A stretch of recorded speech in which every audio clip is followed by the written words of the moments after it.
On the night of June 7, 2005, 6 friends left a nightclub on Gambia Street in Area 11, Abuja.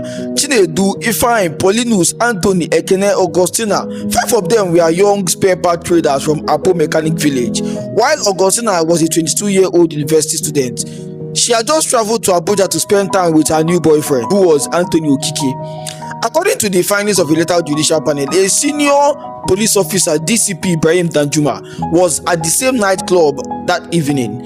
Stories had it that Danjuma allegedly tried to approach Augustina, but he rejected him because she was with her boyfriend. That rejection obviously made Danjuma, or should make Danjuma, feel bad.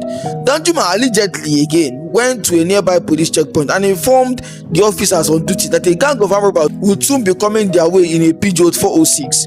Later that night, when the 6 friends approached the checkpoint in their vehicle, matching the exact description of the suspected armed robbers, police officers decided to shoot and ask questions later. But after the shooting ended, Chinedu, Paulinus, Ekene, Anthony, these 4 were already dead. Ifeanyi and Augustina barely survived the first spree of gunfire.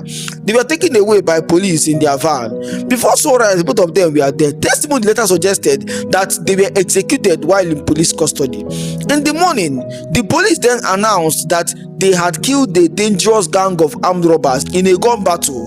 Weapons were displayed beside the bodies as evidence, but friends, relatives and colleagues of the victims immediately challenged the story. They were like, no, these 5 boys are known traders, and this particular girl, she's a student, not notorious criminals. Their families refused to accept the official account. Public anger exploded, protests and demonstrations followed, particularly among traders and members of the Igbo community in Abuja. As scrutiny increased, investigators discovered evidence suggesting that the weapons displayed with the bodies had been planted. Later findings indicated that some of those guns had been taken from a police storage shortly before the incident. The outrage became so intense that President Olusegun Obasanjo established a Judicial Commission of Inquiry headed by Justice O.O. Goodluck. The panel heard testimony from police officers, witnesses and experts. Many officers testified that orders had come from senior officers, and the truth started coming out. One of the most damaging pieces of evidence was the autopsy. It revealed that the victims had been shot at close range and not in a fierce gun battle as the police claimed. Several officers were charged: Ibrahim Danjuma, Othman Abu Salami, Nicholas Zakaria, Ezekiel Acheneje, Baba Emmanuel and Sadiq Salami. The case dragged on for over a decade due to legal challenges, missing suspects, repeated adjournments, witness issues and many other factors affected the case. One key police witness, Anthony Edem, who should testify, later fell ill and died. Rumors circulated that he had been poisoned, though such claims were never proven in court.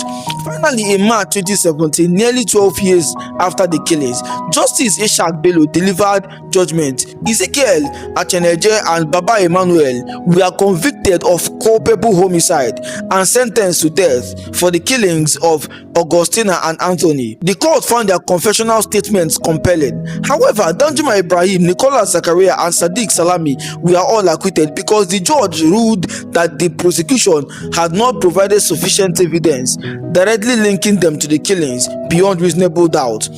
The public felt like justice was not fully served. Not only did Danjuma walk free, he was reinstated by the police, paid all salary arrears for the 10 years he was under investigation, and promoted to Assistant IG of Police. This decision sparked controversy and anger among the victims' families. But what can they do? Earlier in 2005, the government already gave them 3 million naira as condolence, not even compensation. More than 2 decades later, the Apo 6 case is a reminder of how quickly ordinary citizens can become victims when power is abused. Police brutality still happens even till today in Nigeria, and that problem has not been solved. I tell stories like this all the time. Follow me for more. Thank you.